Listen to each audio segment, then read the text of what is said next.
City Morning Show.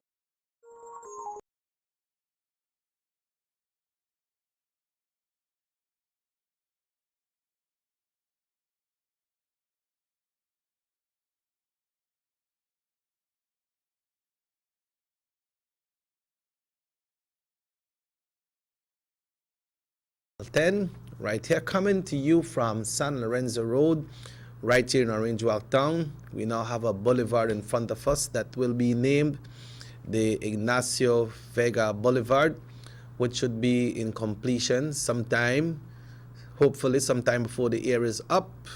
And we come to you right here today, once again live from Orange Walk. We want to say good morning to all our viewers throughout the country that views us every morning. Every morning we say good morning to you and thank you all so much. And of course, we want to say a big thank you to the guys behind the scene. Always make sure that we're on.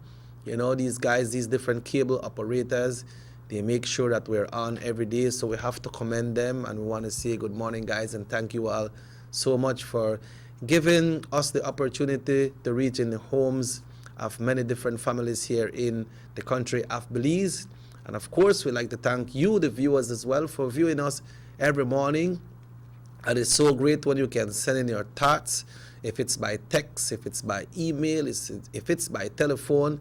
We really appreciate all that. Or if you just have in mind that say, yeah, you guys are coming great, you are bringing the information that we want to hear, we say good morning to you.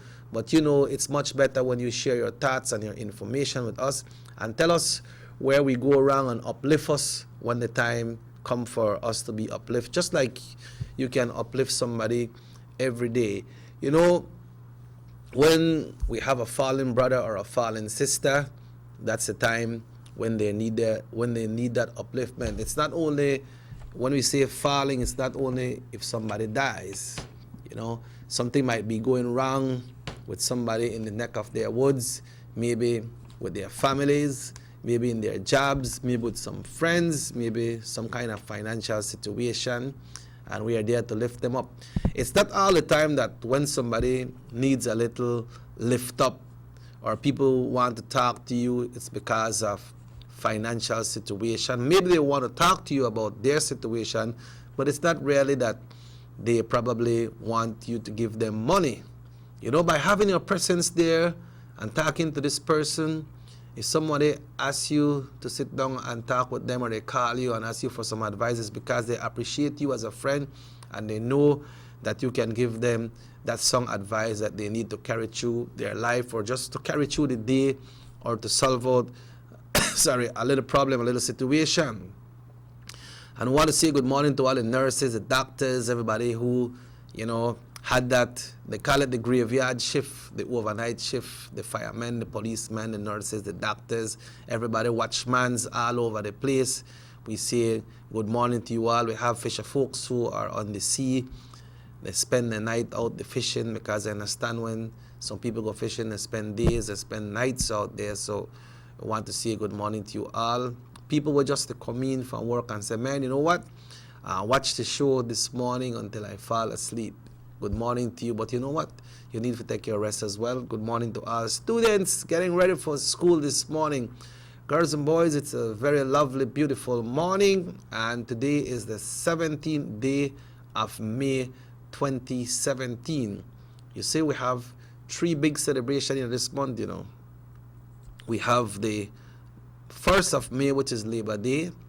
We have the 10th of May, which is Mother's Day. Then we have the Commonwealth Day, which comes up this weekend. That's been celebrated here in Orange Walk.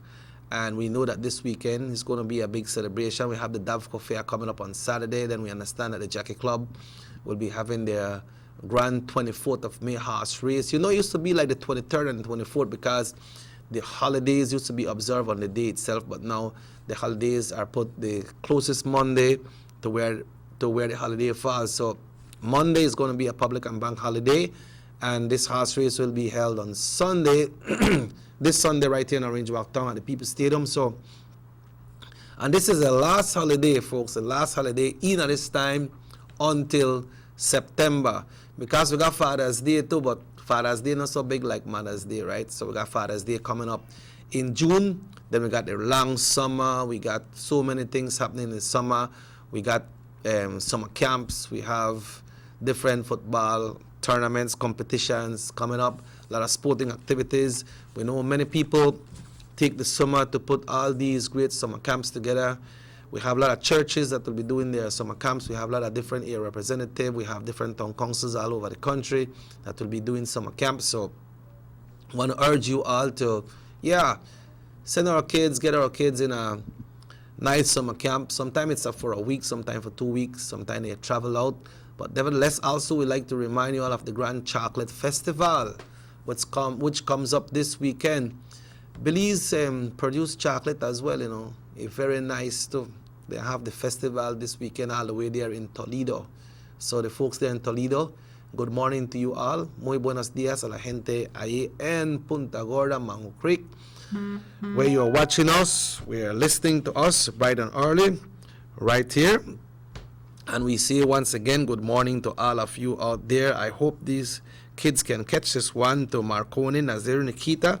Well, lots of love comes to you from your grandmom.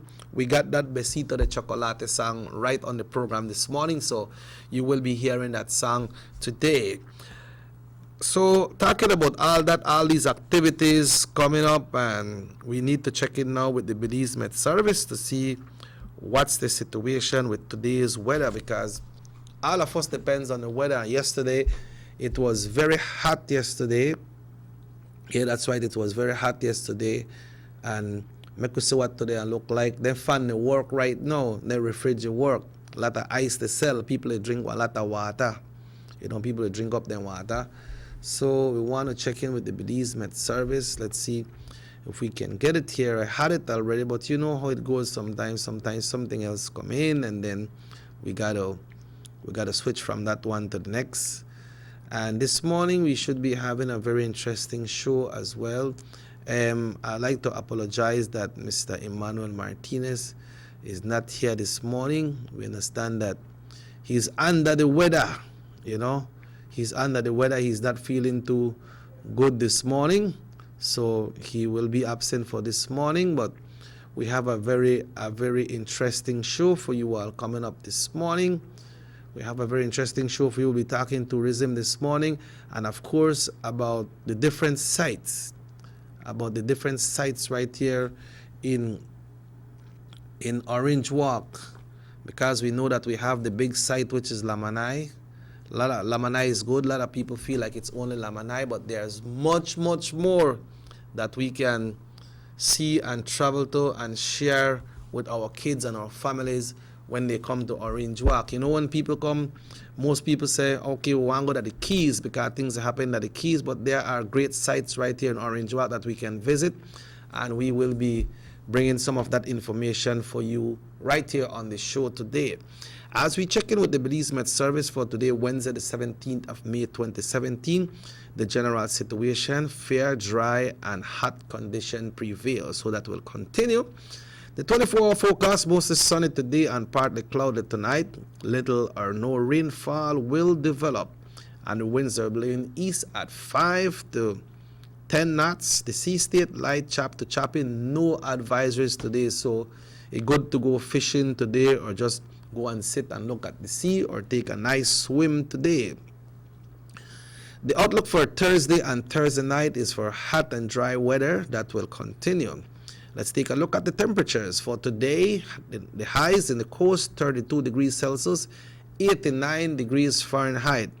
And that 89 just go the other way for inland because it's going to be 98 degrees right here. 98 degrees in the shade. So today is going to be 98 degrees inland. That's the right away there, folks. And tonight, the lows for tonight in the coast, 27 Celsius, 81 Fahrenheit. Inland, 23 Celsius, 74 degrees Fahrenheit. And in the hills, 19 Celsius, 66 degrees Fahrenheit. A low tide occurred at 7:10, which is about right now. And a high at 1:54 this afternoon. Another low tide at 9:30 tonight, and a high at 3:33 a.m. on Thursday. And Sun will set today at 6:18 and rise tomorrow morning at 5:20. The moon will set at 10:45 this morning and rise at 11:50 p.m. That's your general weather forecast prepared by Francisca Wellington at the Belize Weather Bureau, the Belize Met Service, brought to you by your station, Nortevision, Channel 10, and all our advertisers, all our sponsors. It's them exactly 12 minutes after 7 o'clock. We have a death announcement that we'll be sharing with you all in a very short while, folks, but we know that so many things has been happening over the country, and we heard the Deputy Prime Minister spoke, and he made it clear that it's not an automatic transition for him to become the Prime Minister if and when the Honorable Dean Oliver Barrow decide to step aside. He rightly said it's up to it all left up to the party that has the majority in the House of Representatives for them to give him the majority of support. Then it has to do with the executive of the party as well, and it has to do with the convention. So it's not like an automatic, but he's saying that yes, he's prepared, and he's at it, and if he not really get it, well, he not get it, but he's there and he has put himself out. So that is more or less the clarification. The clarification is that. So, and then we have this situation with Mr. Eldred Neal and the different members of the union that is in the air. We still need to hear more on that before we really get into it, but we know that that is a situation that is up there. And let's see, there's many other issues that is happening throughout the country.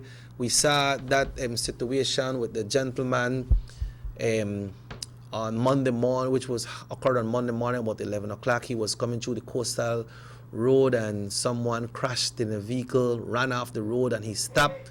He stopped to give them a little help, like anybody, a good Samaritan would have passed to try to give you a little helping hand.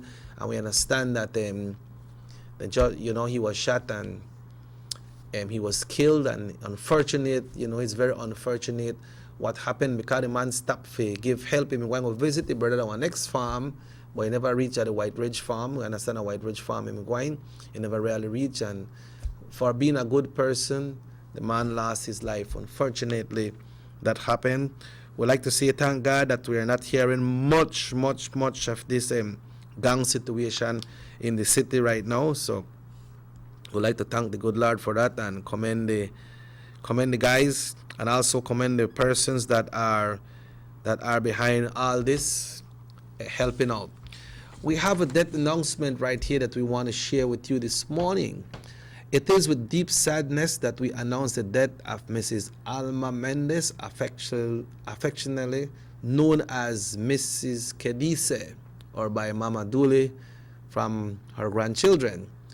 She was predeceased by her grandmother, Mrs. Candelaria Ayuso Pech, grandfather, Mercedes Oliveira, mother, Mrs. Wilfrida Ayuso, mother-in-law, Mrs. Maria Chavarria, and her son, the late Sergio DJ Che Mendez. Left to mourn are her husband, Mr. Raul Mendez Sr., better known as Kedise, daughters, Miss Lorelli Mendez, sons, Raul Mendez Jr. and Alberto Mendez, grandsons, Melhem, Ethan, Javan, Sergio Jr., Stefan Mendez, Alfonso Jr., and Umani Reynard. Granddaughters, Naira and Kaylee Mendez. Daughter-in-laws, Mrs. Samantha Mendez and Mrs. Veronica Castillo. Her aunts, uncles, nieces, nephews, cousins, other relatives, and friends. A wake will be held tonight. That's today, Wednesday, May 17, 2017, at the Mendez residence, number 24, Pomona Street in the Uniontown area. Funeral service will be held tomorrow at 10 a.m. at the Mount Sinai Seventh-day Adventist Church on Palmer Boundary Road. The body will be in state from around 9:30 tomorrow morning. So, and your ask, please note, pastel colors are asked to be worn for the funeral. Mrs. Alma Mendez, sunrise May 15, 1958, sunset May 14, 2017. May she rest in peace and rise on the song of the trumpets on that glorious morning. Our deep condolences goes out to the family. The family are great friends of ours. We know that the late DJ Che used to be part of the great music shows right here at North Television Channel 10. As well, the family of the late Randolph Richard Tillett Jr., a.k.a. Talby, yes, our third brother, would like to extend a heartfelt thank you to all those who assisted him in his time of need and contributed to his funeral arrangement and expenses. Special thanks to Mrs. Amelia, Miss Murley, Mr. Pablo Arzu, Mr. Varela, Mrs. Tomasa Young, Honorable Edmond Clay de Lancastro, Honorable Eloda Aragon, Miss Chantel Casamiro, Mrs. Lakeisha Kerr, Mr. and Mrs. Magania, Universal Radio Station, North Television Channel 10, and the Youth Connection Band, management and staff of Builders Hardware, especially Mrs. Shelley Usher, Mrs. Francisca Amaya, Mrs. Sylvia Ortiz, Mrs. Margarita Habet, also Mrs. Margot Pascasio, Mrs. Valerie Belial, Mrs. Dilcia Nicholson. Well, they are thanking myself as well, but I do it from my heart, but that is acknowledged as well. Once again, thank you, and may the good Lord continue blessing you in abundance. That's from the family of the late Mr. Randolph Richard Tillett Jr., better known as third brother Talby or Beho. Folks, it's 19 minutes after 7 o'clock. We have a special program coming up for you this morning that we would like you to be part of. It's talking about the tourism aspect right here in Orange Walk Town. There are how many different destinations we have here in Orange Walk Town.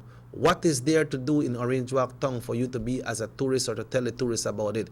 And we'll try to touch a little part of the contamination of the river. When the river gets contaminated, how does it affect the tourism aspect and the entire community of Orange Walk? So let's take a break and we will be right back.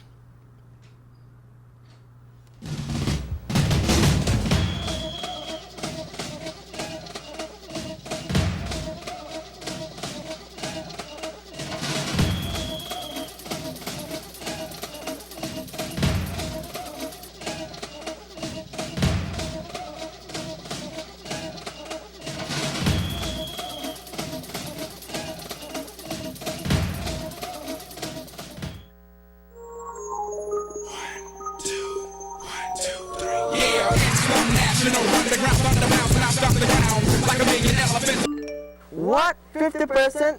Sure, not mess wrong, but the what I do pan it so. When I adjust it, Dude, relax. Let alone data hang apps. If you want to do them things, Digicel have bigger and better data plans we need to look into. But I can't help it. Digicel 4G LTE so fast, I just want... Chill. I feel you. You could go to data usage in your phone settings to easily monitor the amount of data each app is using on your phone.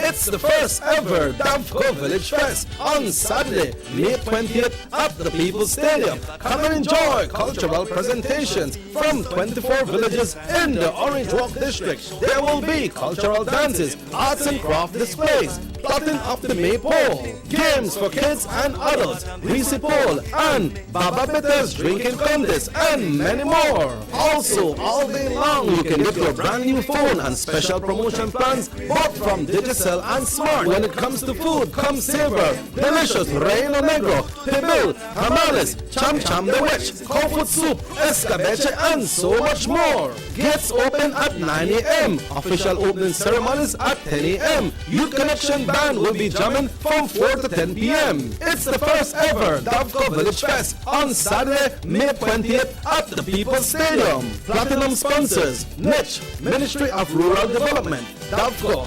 Golden sponsors, CT Parts, La Immaculada Credit Union Limited, Caribbean Chicken, Circle R, Eleanor Liquors, Smart, Coca-Cola, Dolikin, and Digicel.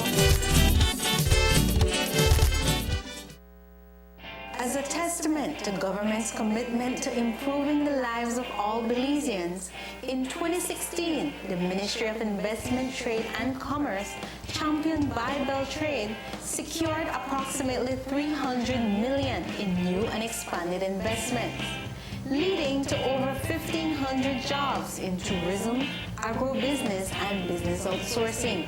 The ministry continues to facilitate meaningful investments that will improve the lives of all Belizeans.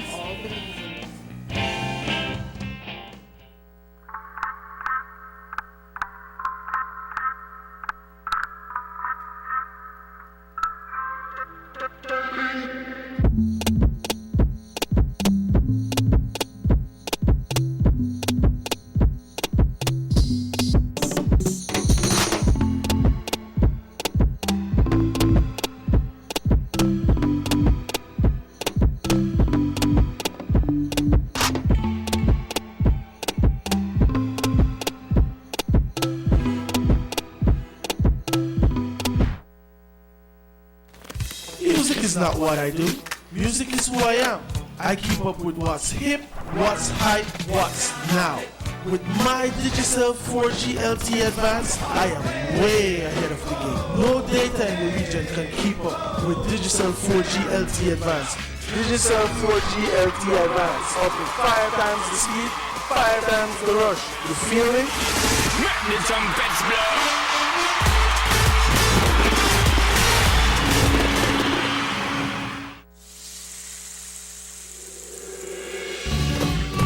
Why go anywhere else on vacation when an unforgettable experience awaits you right here in your own backyard? Explore southern Belize, home to the Cacao Trail, the historically rich Maya, and our illustrious southern heritage. Satisfy your sweet tooth with a cacao tour, relax by the river, or enjoy a basket weaving demonstration.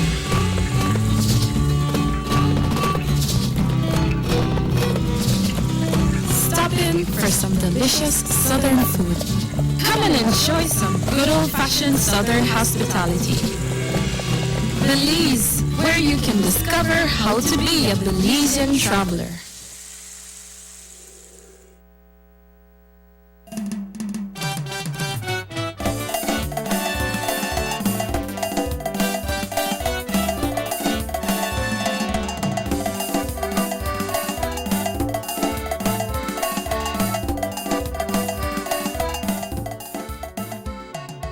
And welcome back to the Sugar City Morning Show. It's 25 minutes after 7 o'clock. It's a lovely, beautiful Wednesday morning right here in the country of Belize and in the north.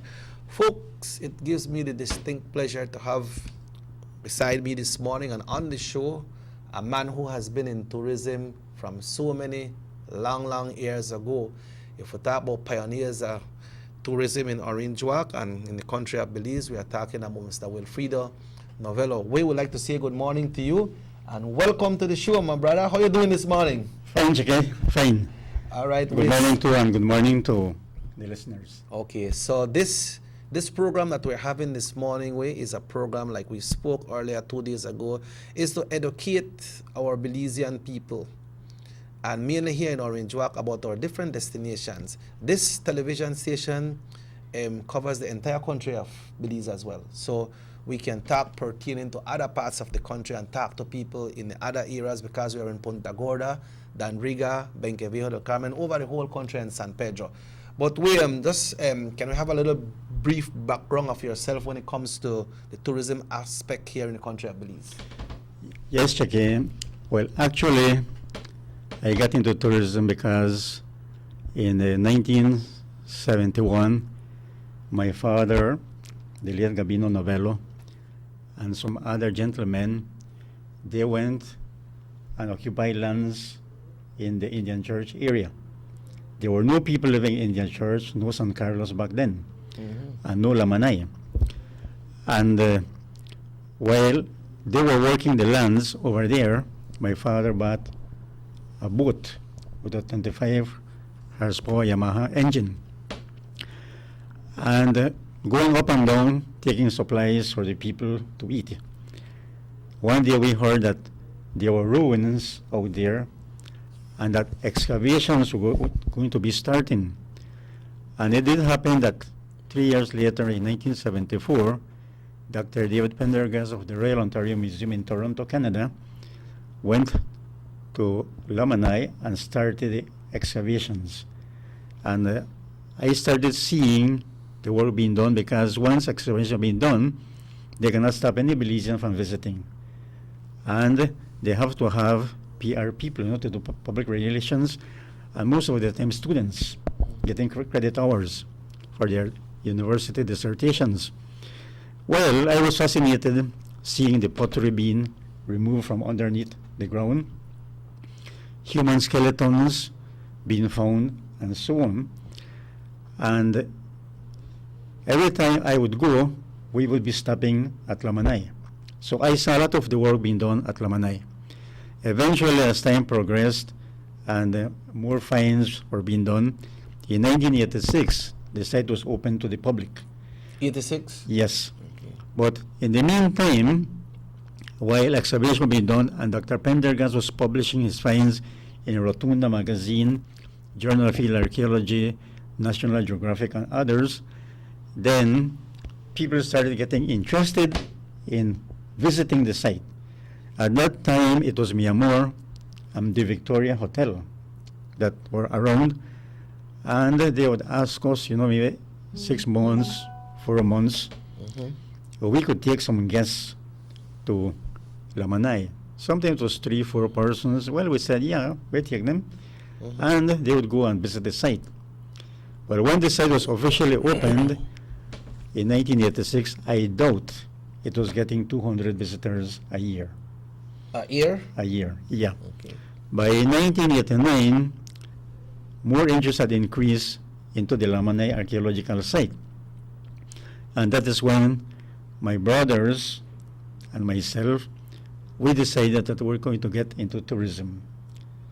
So we got a bigger engine this time, a 40 horsepower that can push 6 people comfortably, smoothly on the river. And that is how we got into tourism. Okay, very, very, very good, very good. Those times, what was the accessibility for persons to reach Lamanay? It was strictly by boat. By boat? There were no roads back then. And as a matter of fact, you know that eventually with the wars in Central America in the late 1970s, the wars in Nicaragua, El Salvador, Guatemala, to a lesser extent Honduras, we started getting an influx of refugees, and a lot of them went to the Lamanay Indian Church area. Now, you will recall that once upon a time, they nicknamed Orange Walk Rambo Town because of activities that are happening out there that I don't want to mention, right? Yep. Yeah. Now, well, people were populating the area, and a lot of babies were actually born in boats when they were bringing the mothers to Orange Walk Town to the hospital, when they were in labor. So, on the river? Yes, yes, and this is true. A lot of babies were born on the river in a boat. Right. So, now, Lamanay, was Lamanay a part of the visit of Don Francisco to Orange Walk? Yes, that was 1993. The Belize Tourism Industry Association, Belize City branch, along with the Orange Walk branch, decided that they wanted personalities, who had influence to come and visit the country to attract tourism, more tourists to the country. And at that time, yes, we did bring Don Francisco to Orange Walk, and Mayor Elodio Aragon Sr. He was the mayor at that time. Now, I can recall, because we did 2 weeks of footage, and they used 7 minutes of 2 weeks of footage For the show? for the show, For the Sabado Gigante show? for the Sabado Gigante show. And I can recall that night, I don't remember the date or the day of the week, but when we came from Lamanay, the park was ram-jam with people, you know, and the people of Orange Walk were so well behaved. The scouts were holding sticks together to control the crowd. And when we got in, you know, Don Francisco said, "Hey, ¿qué pasa aquí?" You know, because there was so much crowd in the park, standing room only. And when we walked into the park, and the people just courteously, politely gave us space, and nobody tried to touch him and everything, you know. Everything went so nice, and Don Francisco did carry a good impression of Orange Walk Town. Okay, I remember our band was performing there because you guys has asked us to do a performance, you know. And the man said, "Vamos con la orchestra," you know, we play Yeah. the music, but that was very good. So, Lamanay, people on a daily basis or on a monthly basis, how much people they visit Lamanay right now? And if you go to Lamanay, what is there at Lamanay? Okay. Right now, with the cruise ships coming in, on one day, for example, well, I work with Cruise Solutions, and we have a ship named Aida Luna, or the Aida ships. Okay. Aida Luna, it can be Aida Aura, Aida Vita, Aida Sol, and they usually sell 240 spaces, which means that 6 buses come from Belize City to do Lamanay. That is only one cruise ship. I am not mentioning that Norwegian Cruise Lines send people to Lamanay. Carnival Cruise Lines also send people to Lamanay. Celebrity Cruises, and right now we're getting German ships like MSC Opera is coming next week Tuesday. We had MSC Harmonia not long ago, and you know, there's a lot of people. I believe that thousands of people visit Lamanay every week. So what happened when somebody goes to Lamanay? What they say? What they ask for? What do you all offer as guides? Okay, now we are blessed that we have one of the most unique archaeological sites of the Maya world. Lamanay might not be as famous as Tikal in Guatemala, Copan in Honduras, Palenque in Chiapas, Mexico, or Chichen Itza in the Yucatan. But what Lamanay has above all these other sites is a continuous unbroken occupation that spans at least 33 centuries. Because from 1500 BC, we know that agriculture had been established at Lamanay. The archaeobotanists that were working with the Lamanay Archaeological Project found corn pollen. It was carbon dated, and we are getting a date 1500 BC, which means that there had to be an organized community of people living out here. Agriculture had been established, they were farming, they're producing corn. Corn is very important in the Maya diet, corn is very sacred in Maya culture, they're producing corn to feed the population. Now, sometime around AD 700, there starts a general economic recession all over the Maya world. The recession was not improving, it was getting worse with each passing year. So by AD 800, it has grown to chronic proportions. By 900, it was unsustainable, it was out of control, and it started triggering the abandonment of cities all over. Magnificent kingdoms like Tikal in Guatemala, Tazumal in El Salvador, Copan in Honduras, Calakmul in Mexico, Caracol here in Belize, to name a few. And these were the dominant supersedes of the region.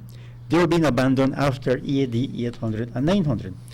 And we know that 300 years after the abandonment of these cities, Lamanay was building a royal complex. Okay. And pottery that was found within the royal complex. And I saw Dr. Pendergast personally removing broken pottery. Some of them were intact, others were broken. The good news is that pottery constitutes very good forensic evidence. Pottery is datable material. With a dating method known as thermoluminescence dating, in laboratory conditions, the ceramics are heated until they gluten incandescent. That is how they get the energy stored inside. With a correction factor of 15-30 years, we have approximate dates when the pottery was fired in the kilns. And thermoluminescence dating is placing the ceramics in the royal complex at AD 1200. That is 300 years after general collapse. We know that in 1544, the Spanish were carrying out espionage activities in the Lamanay area. And we know that in 1618, two Spanish priests named Bartolomé de Fuensalida and Juan de Orbita, they arrived in Lamanay and established two Spanish churches in what was an attempt to convert the Maya into Catholicism. Okay. So these structures are still there? The structures are still there. So like, you know, people come from Belize, they get on a boat here. All right. So what happened when they get on the boat and you travel along the river? What happened in that process? And when you reach Alamanai, what's the presentation? Okay, it depends.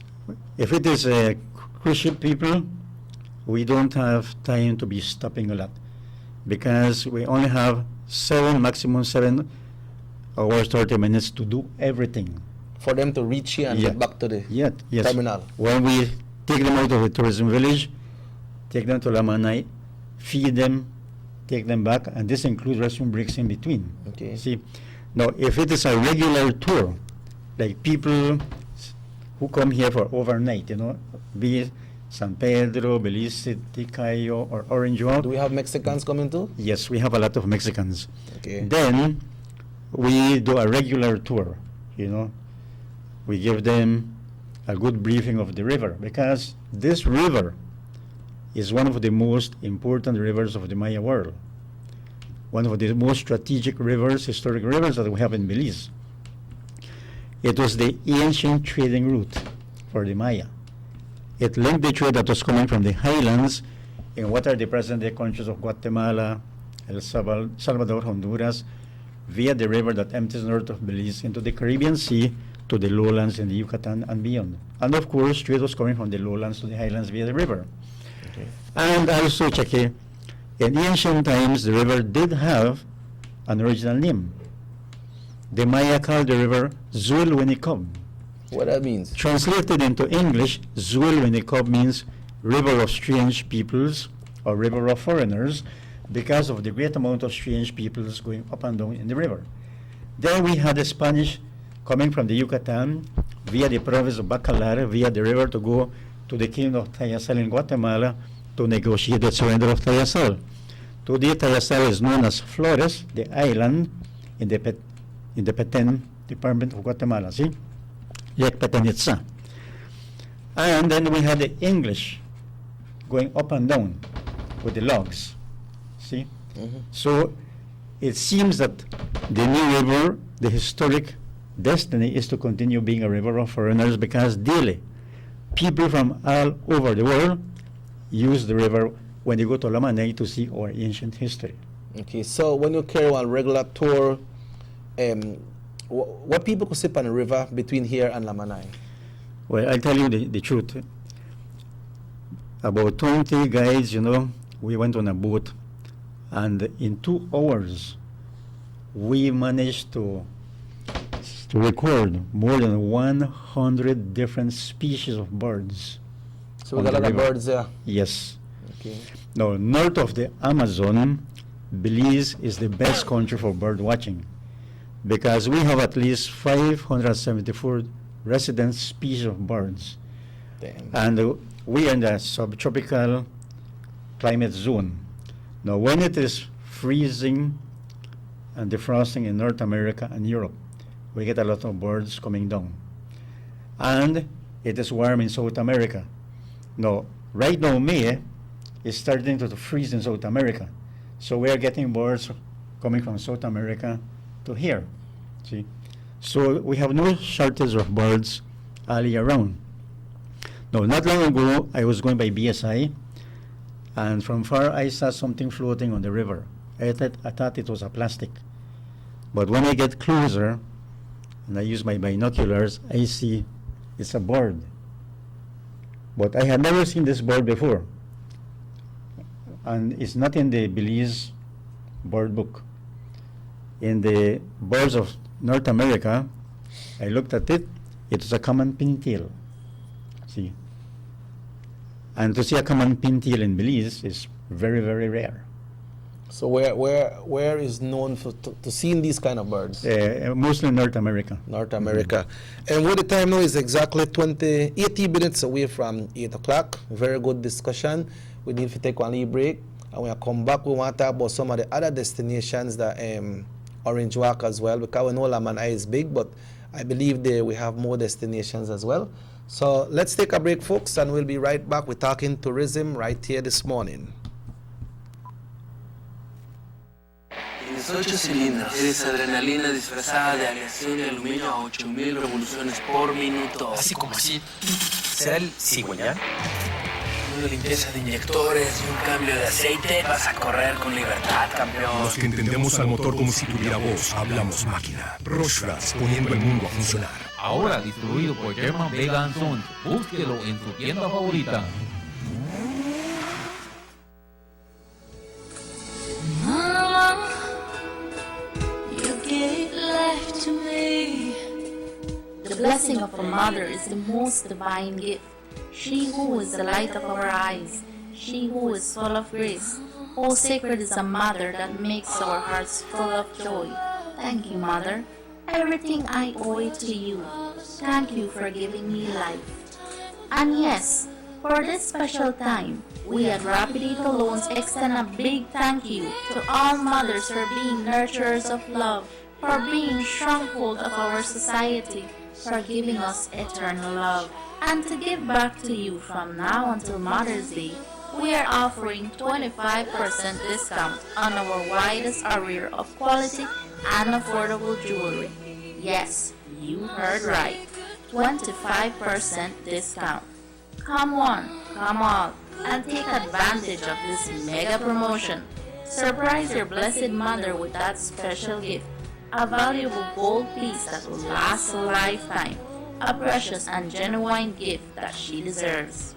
Remember, 25% discount on all gold jewelry from now until Mother's Day. You can visit us at number 2 Belize Corozal Road in Orange Walk Town. Wishing all mothers a blessed and joyful Mother's Day. Rapid Eco Loans, your number 1 money lending and jewelry center. Mama, all I ever need. They see you and know you're living. Always a star. Yes, you live in color to the limit. Large and in charge. Yes, that's why you rock with Buster. Refreshing range of colorful flavors. Always a star, never the audience. You run things never run yours. Yes, you are the life of it, not just a part of it. Your life is never black and white. Live in full color. Buster. Everyone told me I can build an empire, but they never told me what it entailed. I am always on the go. I take pride in providing the most reliable and efficient service. That's why I love my Digicel 4G LTE mobile data. My customers can contact me at any time to send me pictures of what they want. Plus, I can always place international orders for new products no matter where I am. Me and Digicel 4G LTE, we make a good team.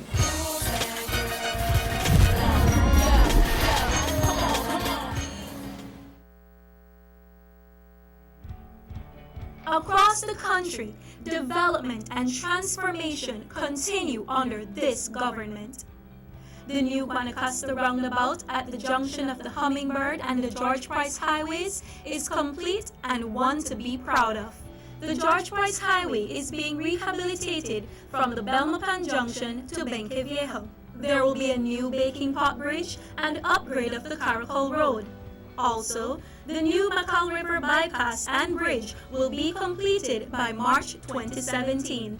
In the Belize district, the work has already started from the Hallover Bridge to the Philip Bolson Airport, and funding has now been secured for the new link road to span the Belize River, starting from behind Gentrack and coming out at mile 8 on the George Price Highway. A $40 million UK grant has been secured for the paving and the lining of the coastal road and construction of new bridges. Under this same grant, the Philip Golson Highway will be improved between Orange Walk and Corozal. This government continues to work for the development of Belize. Your vision, our mission.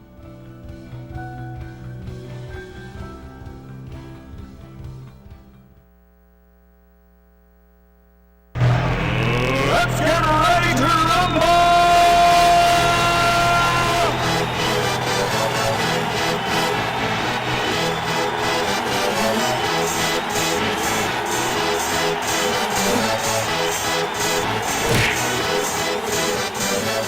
Y'all ready for this?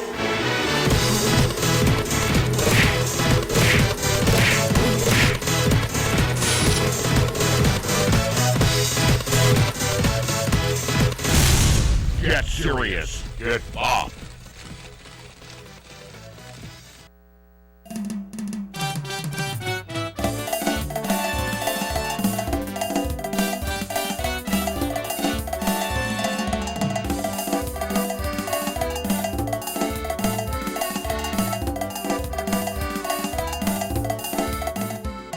And welcome back to the Sugar City Morning Show. Good to still have you there.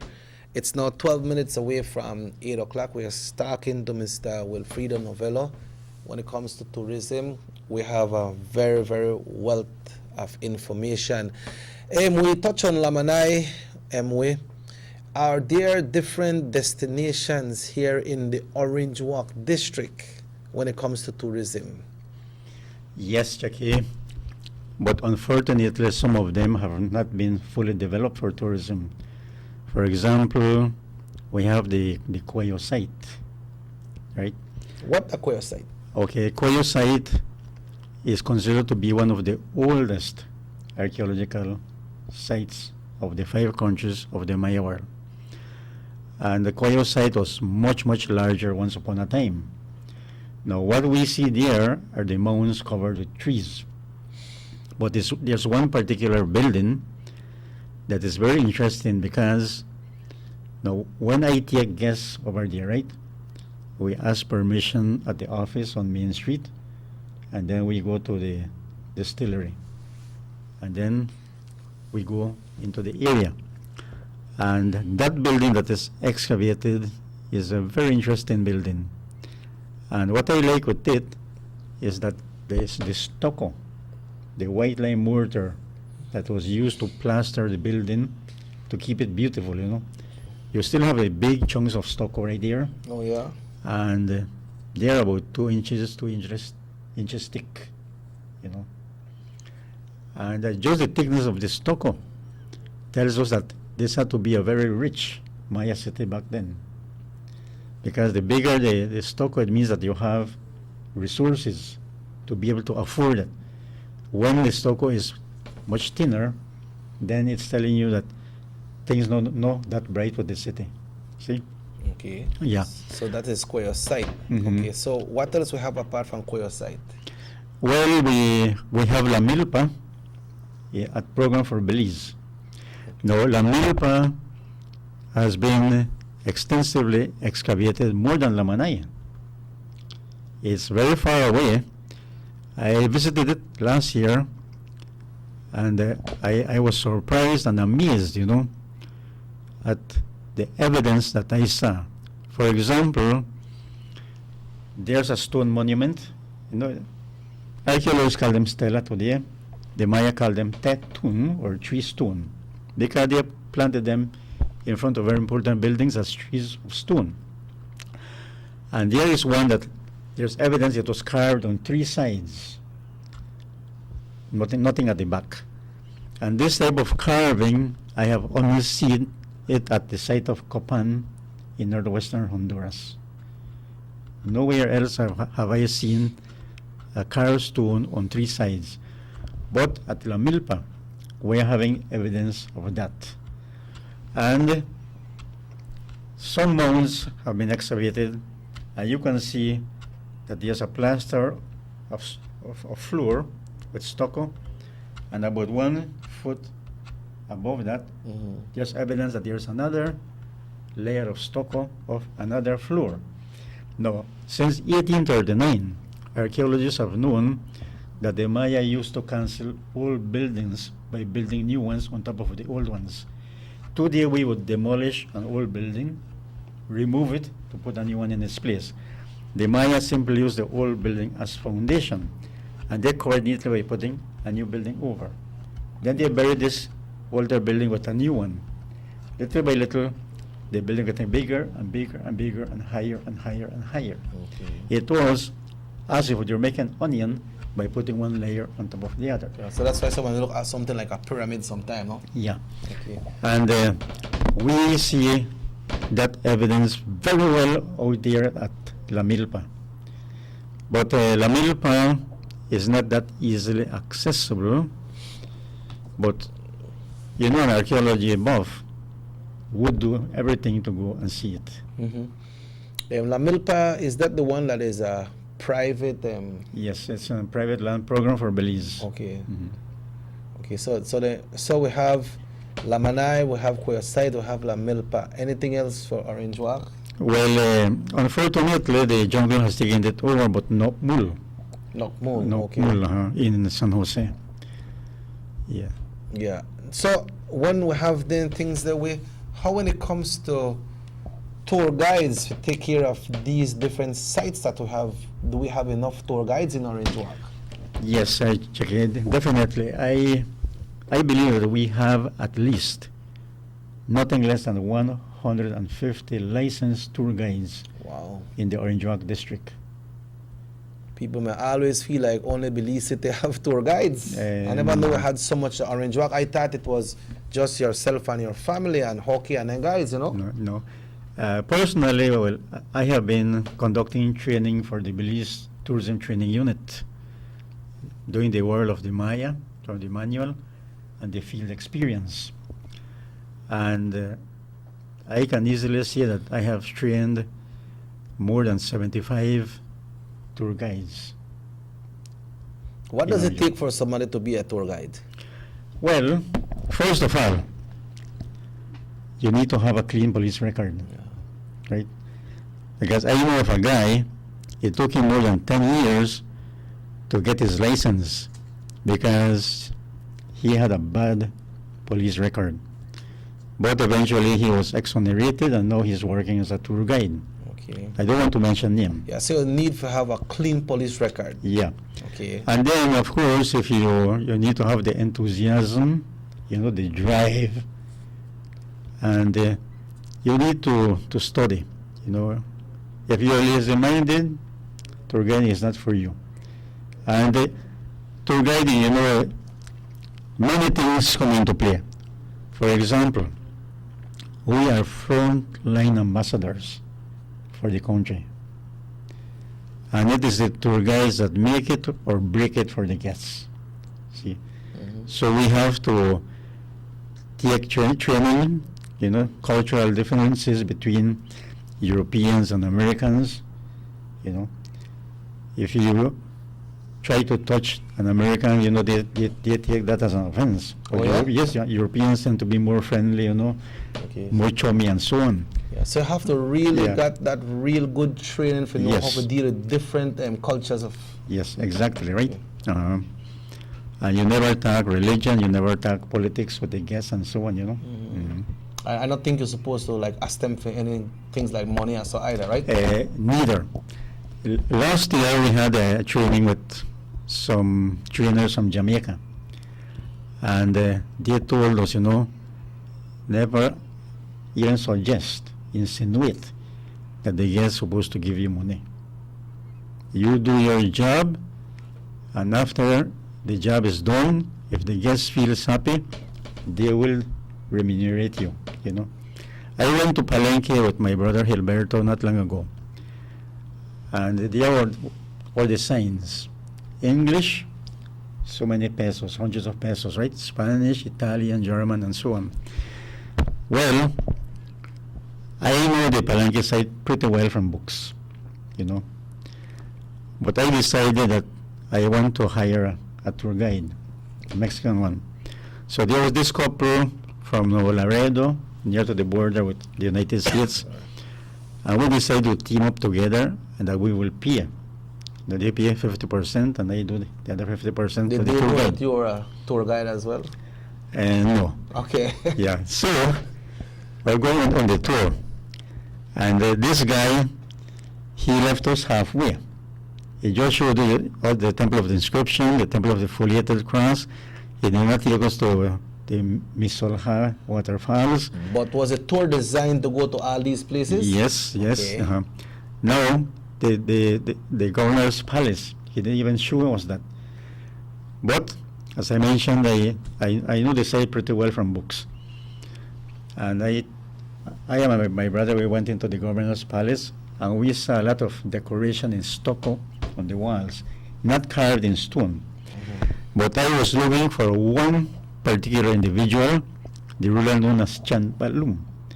Because when Chan Balum was found, his remains, many people thought that from the carving that you saw on the wall, that the artist exaggerated when he put his feet in a bent position, you know, like the hoof of a horse. Yeah. And in real life, he was actually deformed. And when they found the skeleton, they found that the heel was deformed, right?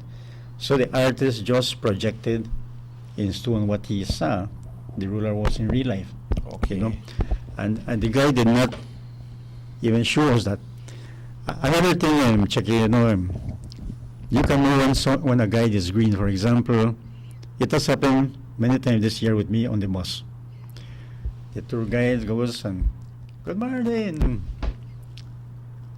The people do not respond. Oh, no. You must be sleeping. Yeah, you don't see those kind of things, right? Yeah, you say, maybe you went to the casino last night or you got drunk. Good morning. Then they holler at the guy, you know. Yeah. Then they start saying things like, "Oh, my name is," and my driver is. No. He said, my colleague is. I mentioned my name. And the most important person on the bus, the driver. I mean, check it. Yeah, If I get I it. am in a bus, I even tell you are the tour guide, you tell me that the most important person on the bus is the driver. You know what? You don't lose your tip with me.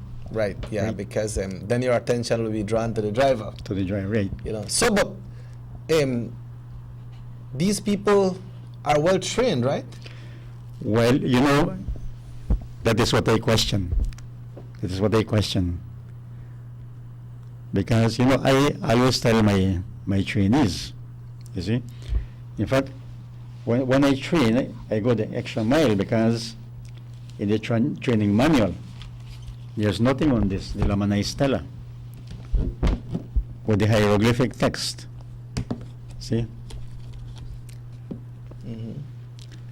No, I am the only one who trains and teaches to read the hieroglyphic text, right, glyph by glyph, interpret it, make comparative analysis. Because the ruler is known in the record as Lord Smoking Shell.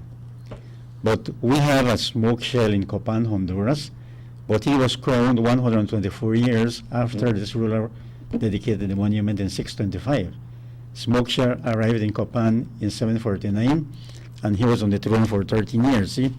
We have a lot of kings associating their name with smoke. We have smoking skull in Caracol. We have smoking axe in Mexico. We have smoking squirrel in Naranjo, Guatemala. And we are finding a lot of rulers associating their name with smoke, and that is the sacred smoke of the copal being brought as incense to the gods.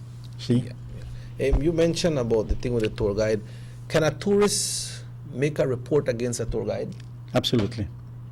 That is why tour guides, you know, we have a license and also a number. So anytime you conduct one tour, you need to have that license with you? You have to have the license. And that carries your identification as it well? has your name, your photograph, and the license number. One tour guide not supposed to ask one tourist for nothing, but can they offer a tourist a gift? Can you offer them something? Say, hi, this is a little souvenir from Belize, you can have it. Oh yeah. You can do that, right? You can do that. And so when the tourists then come to Belize or any other part of the world, they expect to hear, see, and get the best of the tourism aspect of your country, right? Yep. So when you treat somebody in that kind of way and you act the best person, the most important person this trip is the driver, then the people don't receive that so happily, right? No, because the most important person is the guest. The guest, Mm-hmm. the persons that you are carrying, right? You know, I have been to many parts of the world, right? And the best tourist guides I have ever had are the Russian guides. Now, these guys can literally make you cry on a tour, because they put so much passion and emotion in conducting the tour, right? And I can tell you, the worst guys I have had too. It's a country very friendly to us, in the Caribbean. Okay. Mm-hmm. And the worst tip solicitors, I don't even want to mention it. They're so close to us, we are neighbors to them. Okay. You see? But with you as a tour guide, right? Over the years, you have seen a lot about these young tour guides coming up. Do you see them improving in what they're doing, or do you see that in 10 years' time, the real good tour guides that will retire, that it will be one different trend from the way that you all carry out your tours right now? Well, I see a trend, and it's very unfortunate because some tour guides have some negative vices, right? Mm-hmm. And I think you can read in between the lines. Yeah. Mm-hmm. And that they solicit tips, grossly, because they want to maintain and sustain that bad habit that they have. And some guys have even been suspended from work because of their conduct with the guests, Yeah. So when things happen like that, is there a way that the Belize Tourism Board look into this situation? Because I remember we used to work at the tourist village. Remember we were on a runner, right? And I used to hear some of the guys attack some of the people because at that time they used to be inside. They said, I can take you anywhere you want to go. I can get whatever you want, and I know what you want, but only with me. If you go with me, you will get what you want. Mm-hmm. And they're referring to things like things that is not good for people. Yeah. Some of them, say Hogewali, smoke and things like that, and some of them fall for that, some of them go, As you see, like when some of them come back, like some of the young people come, especially when they got a spring break, when they come back, like they really paro, some of them miss the boat and all. We hear some of them that police catch them in a city with marijuana and drugs and things like that. What is in place to try to remedy some of these situations, or if you have seen that before and if it's still happening? Well, Cheke, that is really hard for me to see, right? Because I have never seen guys peddling drugs or offering drugs, right? And the tourism village is pretty strict. You cannot easily enter the tourist village if the company that you're working for does not provide your name at the security entrance. See? And last year, tour guides, we had to provide police record. For the tourist village? Yes. And they gave us up to the ending of September, you had to have given your police record. Well, I have no trouble with that because I know mine is clean. You clean? Yeah. Yeah. Mm-hmm. So, but a lot of things happen there, and that not put one good eye on us as Belize. With the diversion of the Norwegian to the south, how does that affect the tourism aspect in the city? It will definitely affect because, well, Norwegian has a big investment at Harvest Key, and it will be in their best interest to send all their ships to Harvest Key. So Belize City will be bypassed. And I can tell you that this past season, at least 2, sometimes 3 Norwegian ships docked at Belize City. And when that happens, you know, thousands of people coming down, it means that a lot of guides get employment. Right now, the ratio is 15 guests for one guide.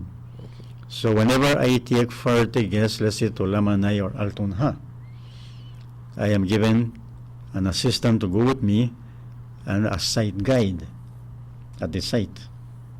And the assistant and the site guide, they do nothing, just to walk along with the guests, because who's delivering the information is me, you see.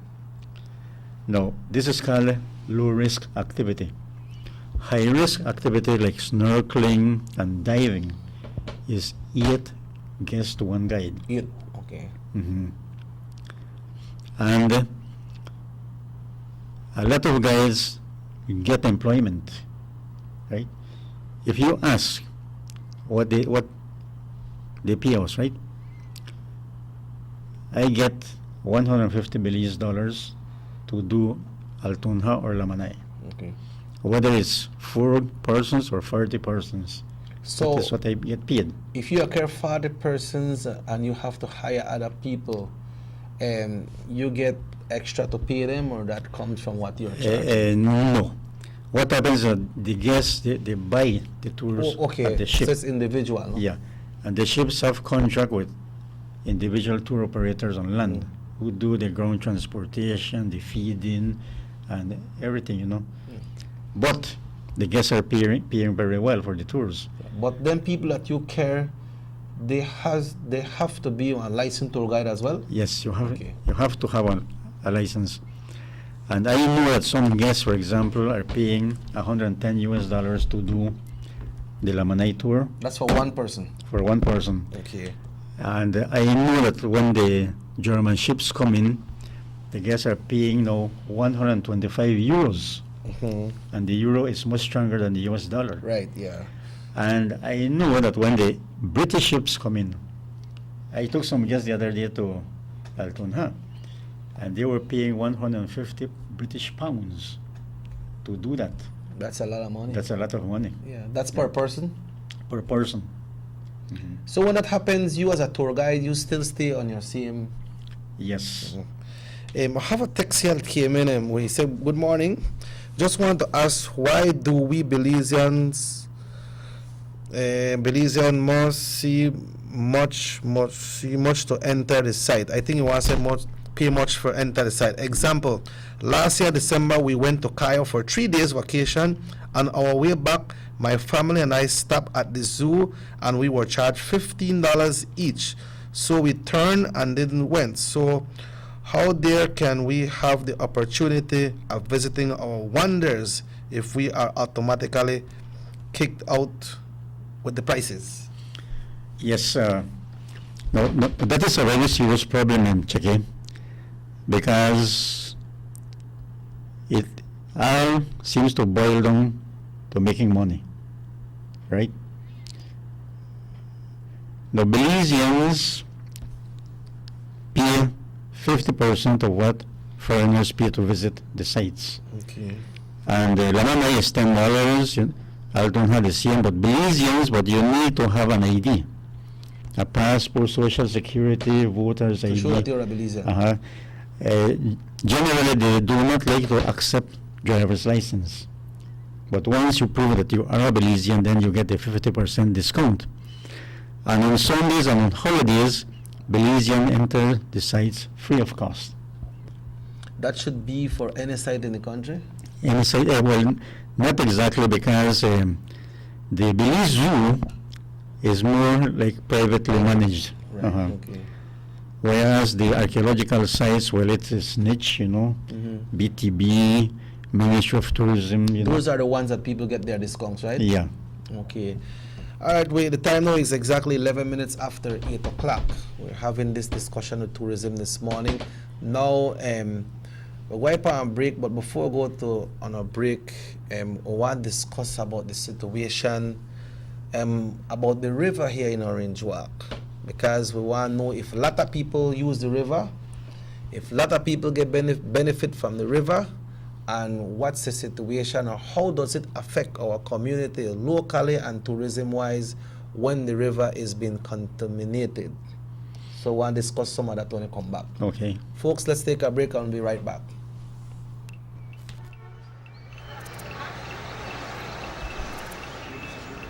Everyone needs a getaway. Why not make it in your own backyard?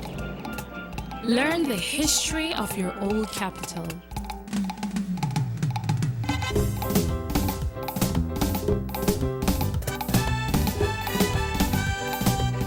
Or venture out on a road trip to experience the village life and be captivated by nature's wildlife, culture, and food.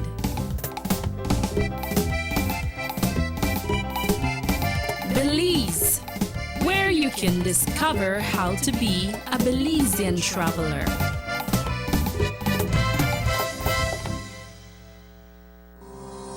Attention members owners of La Immaculada Credit Union Limited. In our efforts to continue complying diligently with the regulatory requirements of maintaining our members' records updated as required by the Central Bank of Belize, we kindly ask all members owners to visit our offices and provide us with the following. 1. Your valid social security card or passport.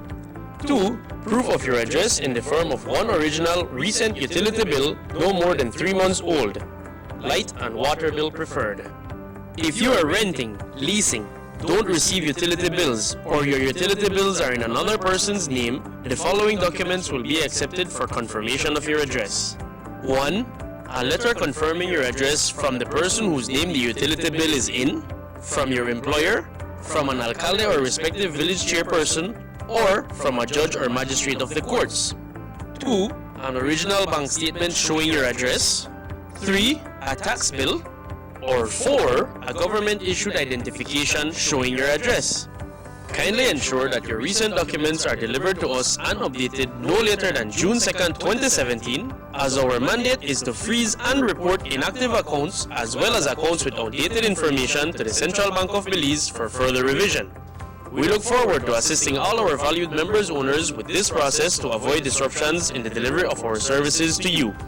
Your prompt compliance with the aforementioned is greatly appreciated. La Immaculada Credit Union Limited, your road to financial prosperity. Everybody wants a clean and healthy family. That's why they purchase the best food products and the cleansing materials.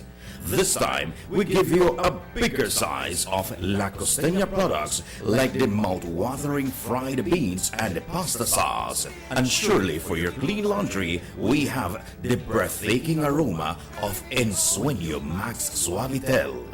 Even your visitors will ask what you clean your floors and restrooms with. And you can boast it is the variety of Pinol products and Sultan Muriatic acid now in 900 milliliters. And much more for the best prices only at German Vega and Sons Imports. We serve you at number 5 San Antonio Road, Orange Walk Town. You can even call us at 322-3625 or 322-2672. Or you can even send us a fax at 322-2571 or email us at germanvega@btl.net. German Vega and Sons Limited, because we care for you. The sunny days are here, and whether it's for a picnic or in your kitchen, you need the meat. Gillette's Meat Shop proudly offers a variety of juicy cuts such as processed meats, ham, bacon, salami, longaniza, and sugar cure ham, just to mention a few. Enjoy our meats in beef, pork, and mutton.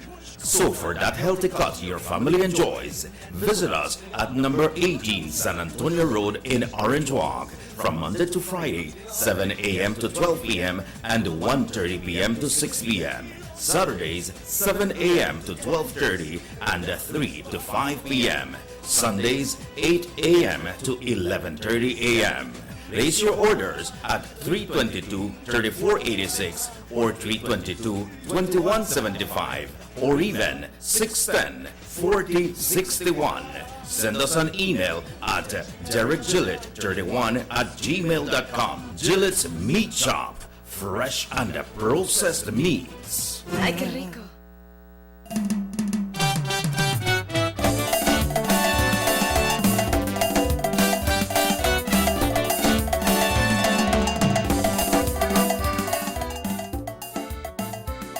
Once again, good morning. It's exactly now 17 minutes after 8 o'clock. We talked to and touched about the river.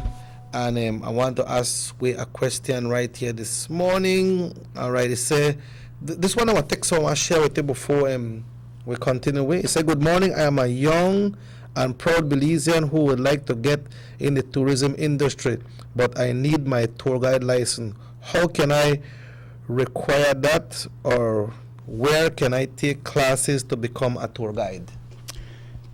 Okay. Well, right now there's a training that is about to finish. It started, I think, maybe about 5-6 months ago. And it's been under the umbrella of the Belize Tourism Industry Association. They have the office right inside the park. In the park, okay. Inside the park. 2 years ago, the La Immaculada Credit Union was doing the training because the Northern Tour Guides Association, they actually lobbied to get the funds for the training from the European Union. Okay. And it was channeled via the credit union. Okay. And at that time, the first training that happened in 2014, tour guides were asked to pay a token of $200, with $100 that would be returned to them if they finish the training program. Okay. If not, they lost it. Then in 2015, they asked them to pay $300 with $100 to be returned. Okay. Because $100 was given to the Northern Tour Guides Association Okay. for their lobbying efforts. And right now, I gather the training is costing about $700-800.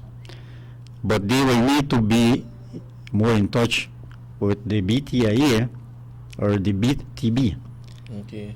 to find out when another training will be conducted. Okay, but what's the criteria? What do you need to have? What do you need to have? Well, it's good if you have, at least a secondary education. Okay. Mm-hmm. And if you need to be a born Belizean, or you could be Yes, nationalized? yes, you can be nationalized. Okay. Mm-hmm. So you need to get things like Police record, medical certificate, recommendation from a recognized tour guide association. Then you have to do the first aid every year. It's mandatory. Red Cross does it. And you pay a $75 fee. It's one of the most expensive licenses that we can get, apart from the attorneys and the doctors. Yeah, but it pays good. It pays good. Mm-hmm. What would you like to say to this person that send this text right now that want to become a tour guide, a young person or other person out there, what they think to become a tour guide? Do you encourage them? Yes, definitely, because we will be needing more tour guides in the future. Belize is attracting a lot of attention worldwide, This new German ship that is coming, the MSC Opera. Now, what I like with this ship is that they're very organized. When the guests come down, they have the lollipops with a number, 1, 2, whatever. And our people, let us say number 1 is English, number 2 is Spanish, 3 is French, Italian, Portuguese, Russian, German, so many different languages, people coming down from the ship. And as they see the lollipop with the number, they know exactly where they are going. Okay. Now, we do not have guides, Belizeans that speak German, but we do get German-speaking people who have been living in Belize to work as translators for the people coming. You know, there's a girl, Genevieve. She's from Quebec, Canada, and she translates from English to French. Yeah, so you don't have to be afraid if you hear that German ships they come and you don't know if you talk German, right? No, because you are doing a normal tour Yes. and it will be translated, right? Yes, it is translated. As you're speaking on the microphone, or sometimes the translator has the microphone and you're just giving the information. And she passes on. She or he, right? Yeah. Passes on. Okay, so it's good to be a tour guide. Definitely. Apart from making good money, but it's good because you learn a lot about the country. How long the course take? It takes about 6-7 months. It depends. Because when I was doing training, I prefer to do 3 hours every night. And on Saturdays, we would do 5. But right now, I gather that they are doing 2 hours per night. See? 2 hours?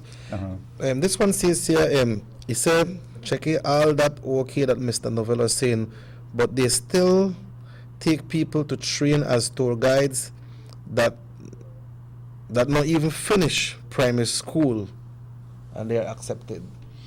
Yes, that is very true.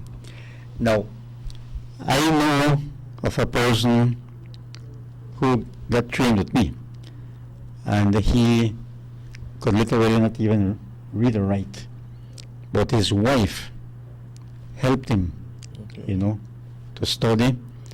And when the day came for the exam, now we know that these trainees, you know, they have special needs when it comes to this. So they are taken to a room and the question is read to them and they give the answer, you know. And you'll be surprised that this person is doing very good, very well as a tour guide, you know. His English has improved dramatically. Okay.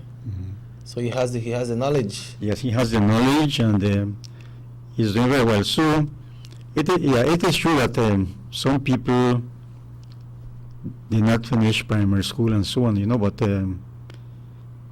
that should not be an impediment. You can still go for it. Yeah. So if they want more information, they can go to the Belize Tourism Association booth there right inside the park. Yes. And they can give you information when there will be a new tour guide training program. Yeah, but for now one is about to finish, no? Yes. Okay, and when that finish, probably one next one might start, but we don't really know. Yes, exactly. When is the busiest time for tourism in the country, I believe? It's November to March. November to March. Busy time. How long does thing start now? This tourism thing in Belize? Okay, now tourism actually started to go strong after 1984 when Henry Young became the new Minister of Tourism. Was that the first Minister of Tourism? We had Minister of Tourism before. We had a Minister of Tourism before, but they did not put a lot of emphasis on tourism because this is the time when there was a change of government too. Yeah, in 1984. I remember. Yes, December 14, 1984. Yeah. Minister of. Now, prior to that, if you go down memory lane, and I remember seeing and reading in the Belize Times a motto that said, "Tourism is tourism." What? Yes. Tourism is what? Yes, tourism. Tourism is tourism. Was that you look for the Belize Times of the 1960s and 70s, and then I can remember when a minister of government during the same period before the change of government said, "We do not want Belize to be a nation of tray carriers." Tray carriers, what they mean about that? Because you carry the tray, you know, for serve food in the restaurant. Okay, yeah. Okay. We don't want to be a nation of tray carriers. And I can remember when the first cruise ships were about to come in, the PUP, and this time Marcus Pat, Glenn Godfrey, and others, they organized a flotilla of boats to block the passage of the cruise ship that were coming into Belize. Why? Well, maybe they were just pursuing the motto they were using. They said tourism is tourism. Tourism. Yeah, and that they don't want Belize to be a nation of three carriers, right? Maybe it is on pursuit of that belief that they don't want the cruise ship to come in. But no, I mean, cruise ship is what is providing the revenues for the government, for BTB, city council, tour guides, sellers. Yeah. Everybody's getting a piece of the tourism pie. You think they were reluctant to do it because they thought that tourism would cause some kind of trouble or problems in the country? Well, I think they were short-sighted. Okay. Because So they used to block off the cruise ship there from coming? Yeah. And they were in government at that time? Yep. Exactly. Okay. This next text says these same trainees are now tour guides and they give wrong information to tourists. Mr. Novello or whoever should check on that tour company. We don't really know who that was tour company. I have a name, but I don't really want to call the name of the tour company. Right? But I'll show you the text when you finish, so you could probably look into it, right? And I know that you take these things very seriously, right? Yeah. Yeah. You see, Chucky,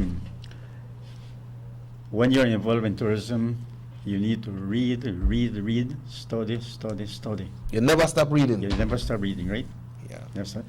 As a matter of fact, I can proudly say that I am the only tour guide in Belize that has covered almost all of Mundo Maya. Now, Mundo Maya is made of 5 countries. In Mexico, we have the states of Quintana Roo, Yucatan, Campeche, Chiapas, and Tabasco. All of Belize, all of Guatemala, the northern half of El Salvador, and the northwestern part of Honduras are part of Mundo Maya. It's an area of approximately 324,000 square kilometers. Now, I have done almost all of Mundo Maya with the exception of the state of Tabasco in Mexico. Now, once I do that, then I will be able to say I have covered all of Mundo Maya. I have done the most important sites in Guatemala, in Salvador. So Guatemala, Honduras, and Salvador, Mexico. Honduras, they are part of the Mundo Maya as Yes. well? Yep. Okay. As a matter of fact, I have here a picture with the president of Honduras, this gentleman here. Licenciado. What year was that? This is 1992. 92? Yeah. You look like Wally Boy there, man. Yeah, man. Yeah. This is Licenciado Rafael Leonardo Callejas. So this has to do with the Mundo Maya? Yes, sir. We went to a Mundo Maya meeting in San Pedro Sula, but then we had a visit to Copan, one of the most beautiful Maya sites you will ever see, Chucky. I never tire of going to Copan. I've been there many times. We need to protect what we have. We want to go into the river, but before we go into the river, whatever happened to this Land Rover and this camel thing when I used to have? There's some kind of, I don't really remember exactly what, but I used to have something with Land Rover. Yes, a camel trophy. What happened with that? Okay, it happened in 1994. Well, Camel Trophy and Land Rover spent a lot of money marketing their products. And they have been to the most remote areas in different parts of the world. And in 1994, they expressed an interest of coming to Belize. I mean, not to Mundo Maya, better said. And since, Land Rover is British, and we were a British colony, then it was only natural that they would approach Belize. So we took the initiative, and I remember very well in 1994, I was the deputy Mundo Maya representative. And Janet Finlayson was the official rep for Mundo Maya. But she could not make the meeting in Honduras, so I was given a letter to read for your eyes only, and that letter had the Belize strategy to bring in Camel Trophy and Land Rover to Mundo Maya. So I read the letter 3 times because I could not take it with me, and in San Pedro Sula, I lobbied the private sector representatives so that they can go back to their countries and lobby with the public sector And government and private sector, we got together and we had a big meeting at the Biltmore Plaza in Belize City. So we brought in the Mundo Maya reps, public and private, and we agreed that we want to bring in Camel Trophy. They spent $50 million in Mundo Maya. What? No. Part of the Belize strategy is that we wanted it to start and end in Belize for maximum publicity. And it actually started at Lamanay, and they went through Mexico, then to Guatemala, Salvador, Honduras, and it ended at Xunantunich in western Belize. Okay.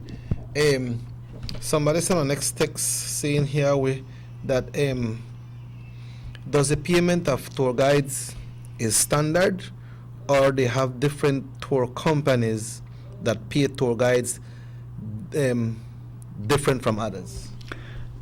Okay, well, I get paid $150 to do a 7.5 hour or a 4.5 hour tour.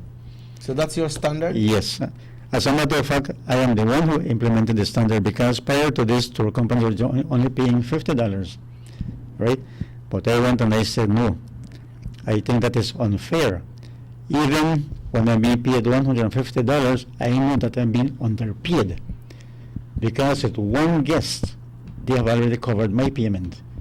And if I cover 4, 10, or 40, you know, the tour companies are making a lot of money. Trust me, right? Now, it depends on the tour guide and the tour company that they work for. You know, some tour companies want to pay you $60, right? Others will pay you $100. When people hear $60 for one day, it sound like them a lot, no Joe? Yeah. But when you don't go through all your training and you know exactly what to do, $60 is not much, right? Yeah. Check in, imagine. They tell me report 6 o'clock. I put my alarm at 3 in the morning to take a shower, catch the 4 o'clock Armstrong bus to Belize City, and that takes us straight to the door of the tourism village, right? And get there for 6. Sometimes I will wake up 4 o'clock in the morning because they tell me report at 7. You know, it depends on the timings of the ship. Yeah. So then when you go there, you still have to come back to Orange Walk on the bus. Yes, and then go back to Belize City. Go to Lamanay, then come back and go back to Belize City. And then come back. Yeah, so you reach home 4, 5 o'clock the evening, sometimes. No, sometimes 8 o'clock, 10 o'clock. The night. Yeah, so it depends on the tour company and depends on the tour guide, how you do your negotiation with the company. Yeah, exactly. So there is not like a set standard. No. Okay. Now, you talked earlier, I believe this one could take us from 26 minutes away from 9. You mentioned earlier that you must see one bird in the river earlier when we were here. The common pintail. Yeah. But now we see and we know way back that the contamination of the river, way back 20, 30 years ago, we used to smell it all the way from downtown to smell the river. Does that affect, how does that affect us people here in Orange Walk and the tourism, and is there a lot of people that benefit off of the river and uses the river? Okay, Chucky. About 90% of the guests that go to Lamanay, they leave from either the toll bridge, from Smoky Mermaid Dock, or in Carmelita, from the Avila, the Mr. Bats, or They have Mr. the Chambers, one too, right? ENR, right? Yeah. Docks. So, they have no idea that the river is contaminated. So that part not get affected? No, because this river flows from south to north, defying gravity. Oh, yeah, right. Because of the force of the earth, rivers tend to flow from north to south, east to west, and every place in between. But this one flows from down going up north. See? And if you notice, the water is always clean, clear, beautiful, pristine. The reason for that is because the river is not mountain fed. Now, I have done tours on the Belize Old River from Belize City to Boom when we do the combined river Altonha City. Then we can see in that river, big chunks, logs coming down, it can be dangerous sometimes. a lot of debris because it gets washed down from the highlands when it is raining up there in the mountains in Guatemala. But this one is spring fed from underneath. The river actually starts, you can see that, nowhere because in Hillbank the river starts. And it's spring fed going out to the sea. No. From Orange Walk to the bridge, I can know when there's a spill, a contamination, because the telltale signs are there. You see egrets by the hundred, what we call galin or garza. Okay. What they call it? What the correct name for it? Egrets. Egrets. Okay. We see snowy egrets, great white egrets, You see them by the hundreds. When the boat is going, they are flying, it looks beautiful. It's a spectacle to see. And the guests, they are amazed at seeing it. But I know why the egrets are there. Because fish are dying, and they go to get the fish. At Maracas, I have been there in the boat. That's more this side, right? Yes, I see the little minnows jumping up for air, And it makes me very sad because I said, I wish I had the power to infuse air into the water so that these little fish will not die. And then later you start seeing the little dead fish, and that is what the egrets come and they pick, right, to eat. And sometimes for miles, the boat is going and the egrets are just there flying all over, It looks pretty neat. Now, when you get about a mile, because a mile away from where the factory is, then you get the pungent smell. That's coming this way? Yes, coming this way. Okay. And then there's an area where the people of Palmar like to go and fish.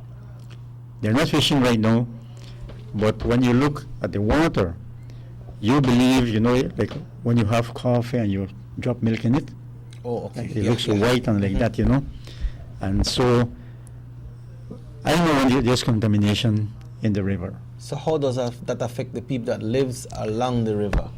Well, for one, people do not fish and do not swim. Some people use the water to for wash clothes sometimes, too. Or they don't do it again. Well, Chicky, to tell you the truth, right? In many years that I have been going up and down the river, I have not seen people washing in the river. Okay. I remember first we used to go follow drum the river, but now we got water, so people use that. But so that kill fishes in the river when time it's contaminated, and so what happened to the crocodiles, because we have some crocodiles in the river as well? Yes, once upon a time there was an abundance of crocodiles, crocodiles and turtles.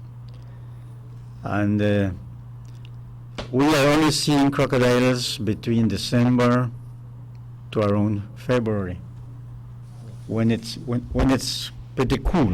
Okay, December to February. Yeah, because crocodiles, like turtles, are ecothermic. Since they're cold-blooded, they like it when the environment's warm and sunny. They come out to sun themselves to warm their blood. And if unmolested, a crocodile can stay under the sun for the entire day, charging his batteries to go and fish in the night, to hunt in the night. So they charge up by the sun? Yeah.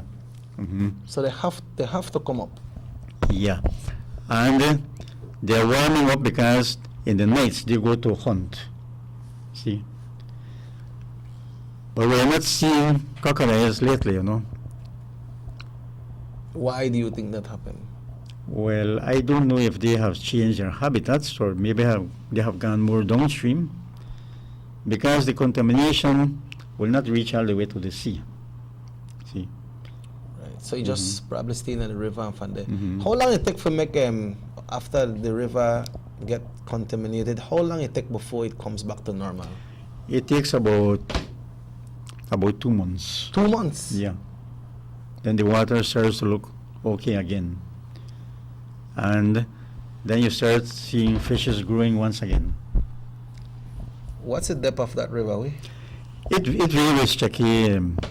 From the bridge to Corozal, I would believe it would be about 20 feet 20 minimum. feet.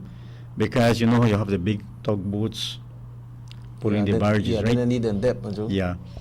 And once you cross the bridge going up to Lamanai, in some parts the water is about 5 feet deep. We can actually see the bottom. Oh yeah, that water over that side, that water dark, it black or it clear? It's Going to Lamanai. it's dark. In some parts it's clear. I remember way back they used to have the slaughterhouse right there, so they may have the bridge there, by where BEC used to there, and people used to jump off of the bridge and would swim. They used to have some logs on the other side. We used to dive on the logs. I remember Mr. Chuck used to live across the river. People used to use the river a lot. So now, like, when you get contaminated like that, people can't use the river like that again. No, you rarely see people swimming in the river. And to Chaki, you know, there are some big crocodiles in the river. Just in the Maracas area, I see one that is about 8 feet long. 8 feet. Yeah.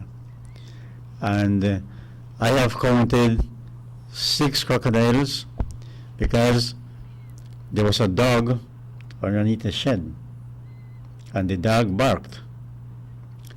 And one afternoon when I went there, I can see 6 crocodiles just in the area.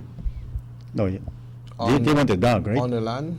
No, in the water. Okay. Yeah. Well, eventually the dog disappeared, and nobody knows what happened to the dog. So these crocodiles, they attack? Well, yes, I saved a guy in the 1990s from being eaten by crocodile. Wow. I think his surname was Blanco. Blanco. Mm-hmm. The crocodile grabbed him on his back.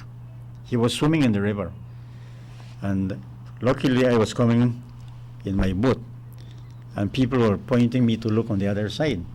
And when I look on the other side, I saw the guy bleeding. So I put the bow of my boat, and he jumped in, and they took him to the other side. There was a vehicle waiting for him, and they took him to the hospital. Well, I went to do my Lamanai tour. In the afternoon, about 5, I got a call from the radio. I think it was Love. And they asked me for an interview, via phone. Mm-hmm. Yeah. Somebody say, see what I tell you, Belize don't have alligators. We have crocodiles. Crocodiles molest the Americans, but no alligator. Then this next person may send a text here. He say, I just want to say to Mr. Novella that he's a recognized tour guide and is doing a great job representing and educating the people that comes to Belize. He said, keep up a good job. Mm-hmm. Yeah, we don't have alligators in Belize, nor caimans. All we have are crocodiles, and we have 2 species. We have the Morelet freshwater crocodile, and we have the American saltwater crocodile. The difference between the two, the Morelet crocodile is totally black, 100% black. And the American saltwater crocodile is black. So which one we got? But we have the 2. Okay. But on the back, it looks like greenish, like yellowish. You know, that's the American. And American saltwater crocodiles can adapt to fresh water because we do see them in the river here. But Morelet's freshwater crocodiles cannot adapt to salt water. Is there a way that people can prevent the crocodile from attacking them? You have to provoke them, or they just attack when they see one prey or they want to eat? Okay, a crocodile can go without eating for many weeks. And if you start feeding the crocodile, right, then you alter his behavior. Crocodile will eat when he needs to eat. But if you're forcing him to eat every day, like by Mr. Pelayo's area, there was one big crocodile about 12 feet long. I remember I see him take one picture where he put the head in the crocodile. Mm-hmm. Anyway, go ahead. Yes, and I saw that they were throwing, food to the crocodile and so on. It's just a matter of time that such a crocodile will attack a person because you're feeding him. Okay. So do not feed the crocodiles. They will take care of themselves, you know. Crocodiles eat fish. They eat turtles, because I have seen crocodiles picking the turtle, throwing them up, and That's crushing them. Wow. The bite of the crocodile is 2,500 pounds per square inch. And when they bite at the turtle, you know, the turtle just breaks like crackerjack. Man. And they got some hard shells, right? Yes. If crocodile bite your hand, guaranteed Gone. it's going, yeah. But how you could know if you that go to a river? I hear some people say when I see some bubbles in the river, it's because you could see that they got fish wrong there if you see bubbles. Is it the same with alligator? Because this river right there, so it's dark. So you are jumping in the river because you want to swim. How you could know if they have crocodile in that area where you go? Well, you know, we have crocodiles all over. We have done spot night safaris, and when you put the light over the water, you see red eyes. And red eyes, they are crocodiles. They are more active in the nights. So they don't come out much that day. Not very much. If I remember right there, so by the bridge one time, I got wait for somebody for certain. They have to bring something for me. Call me, I tell me the bus and reach certain time, so I can reach. And I see two big crocodile down there, so it was like 6:30, 7 in the morning, and they're right there, so they chill. They don't move at all, and they're right there, they chill. And then some picnic come and start to fire stone, and they don't move at all, and stay right there. They don't move. So what? Then just they meditate. Then they wait for pray. Well, maybe they are waiting for the sun, you know. Oh, okay. If you better get charged up. Yes. It's 12 minutes away from 9 o'clock. How about trails? We don't have trails on Orange Walk. No, not that I know of. But an activity, you know, that we have done in tourism is the Mennonite community of Shipyard. Shipyard, okay. And there's a Mennonite named Franz, and he came to speak with me, and he said, why don't you take tourists to our community, you know? And really, you know, there's an area, I don't know which camp, but I just know how to get there, where they manufacture, you know, pots and cauldrons and things like that out of aluminum. Yeah, and they do it manually, right? Yes, and they're using, you know, as one American said, you know, 18th century technology. Yeah. And these people, you know, they are receptive. There's a lot of things to be seen in the Mennonite community. And friends told me, you know, let's organize a tour, you know. Let's see what we have and what we can offer to the guests. Okay, that would be good, because the Mennonites, they're really smart and they're versed in what they do. And that's when people can't fix some of the big diesel engines and so, they go to the Mennonite. I have a friend that live in Dandriga, and he come all the way from Dandriga to fix some of the pumps. Then what you have for your business, what you have up there, fix up some of the things that carry them belt, and they had one, and then when we had some thing like one chainsaw, some of it broke off. He said, "But I said the Mennonites fix it." You see, Chiki, if you cannot make it, give it to the Mennonites. If you cannot fix it, give it to the Mennonites. Now, they will use the engine of a Briggs and Stratton water pump, or the engine of a lawnmower, retrofit it with a shaft, put a propeller, and I have an outboard engine to go fishing. It's better, easier than paddling. Yeah. See? And I'm sure the tourists would love to see these kind of mechanism, these kind of creations, right? Yes, sir. We show them whenever they are out there. Okay. So you think that invitation from that gentleman from that community will be implemented? Yes, definitely. Because, you know, it creates an added opportunity. Yeah. Well, it's 9 minutes now away from 9 o'clock, and we are getting out of time. What would you like to say to people out there that lives in Orange Walk and throughout the entire country that will be interested to get into tourism? Well, first of all, we have to acknowledge that we have a very, very special country, the most unique country in Central America.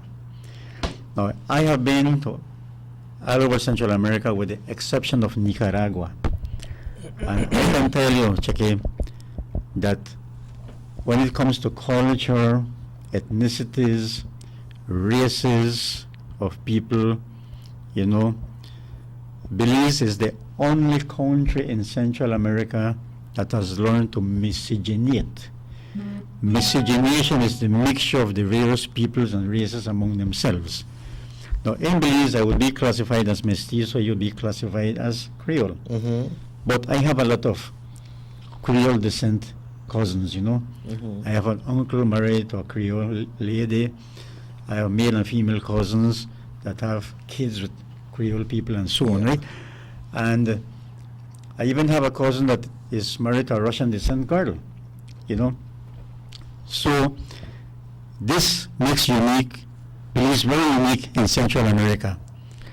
And when you go to Guatemala, for example, right, you see only one type of people, only the Maya. Majority is Maya. You go to Costa Rica, if you want to see the native people, the indigenous people, you have to go to the Talamanca Mountains. They live in reservations. Here, we don't have reservations for our people.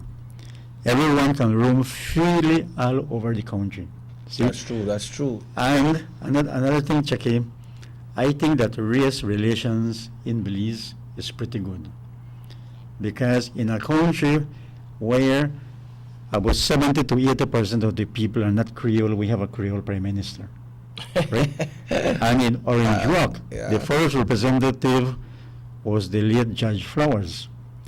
And my father tells me that when universal adult suffrage was granted in 1954, he actually campaigned for Judge Flowers, going to the Maya villages, asking the people speaking in Maya that they vote for Judge Flowers when he ran against Dr. George, right? Okay. You know, and notice that we have a Creole mayor, right? 4 faces of the town council, right, are of African origin. See, so I think that race relations in Belize is pretty good, and this is good for tourism because people can come from anywhere in the world and they see Belize as it is. You know, the other day we're coming in the bus, and there's this very dark-skinned guy taking a white-faced mestizo girl to school. And the tourists see that, you know, they're shocked, you know, culturally shocked. Because they can't see that in the United States or in Europe. Yeah, they're not say that. Yeah, that happens only in Belize. Now, we have a lot of resources.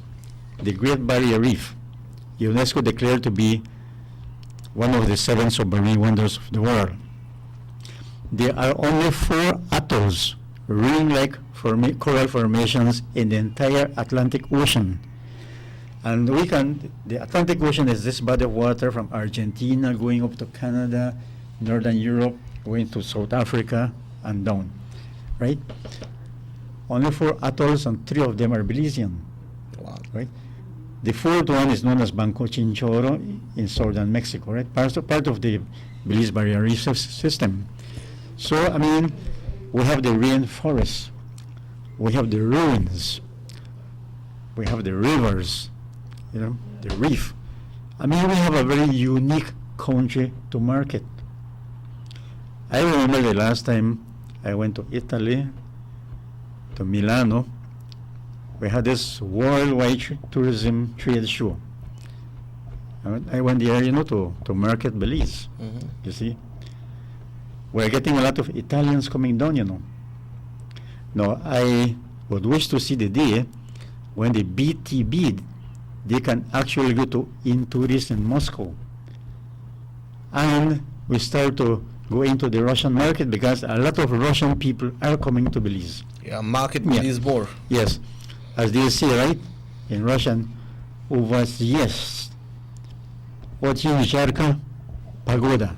So you have a very nice weather. Yeah. Somebody say here, last time a person was bitten by a crocodile by the San Esteban Bridge a couple years ago, and a few days later the croc was found dead floating in the river. Why do you think that happened? Well, you know, first of all, is that there is the dead crocodile, the actual crocodile who bit the person, right? We don't really know if that is it. Yeah. Yeah. They say, well, later on, the croc was found dead floating in the river. We know that in 1980, this gentleman, Ak, was actually killed by a crocodile somewhere by Ketz Lagoon. Oh, yeah, that's Santa Marta. going to Santa Marta. Yeah, I remember that clearly for true. And that crocodile was actually caught because when they opened his tummy in the basketball court by La Immaculada, a piece of the clothing was in his gut, you know. Yep. Yeah, well, I think you answered this already. Abstract, Babab, how do you become a tour guide? Well, I think you said that already, right, from the starting. So, we will need to close. I'd like to thank you so much for being here. It has been so educated, you know, and I'm sure that our viewers out there learn a lot today. We'd like to thank the persons who text and they ask their questions. I believe you answer most of them to your knowledge.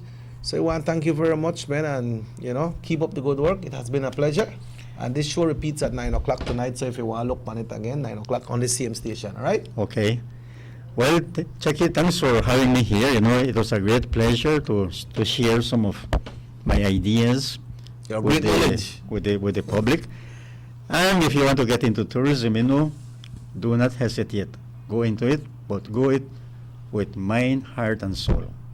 All right. Thank you so much. We'd like to remind one and all that the week for Mrs. Alma Mendez, affectionately known as Mrs. Kedise, the week will be held tonight at the Mendez Residence, 24 Pomona Street, Uniontown area. Funeral service will be held tomorrow at 10 in the morning at the Mount Sinai Seventh-day Adventist Church on Palmar Boundary Road. The body will lie in state around 9 in the morning. So the week is tonight. Our condolences goes to the family. We'd like to thank Raheem Wagner on the controls, Morris on the camera, all you folks who view the show. If the good Lord so will, we will be back tomorrow. My name is Robert Chucky Usher. Remember to tune in from 10 to 12 for the big music show right here on this same station. See you again tomorrow.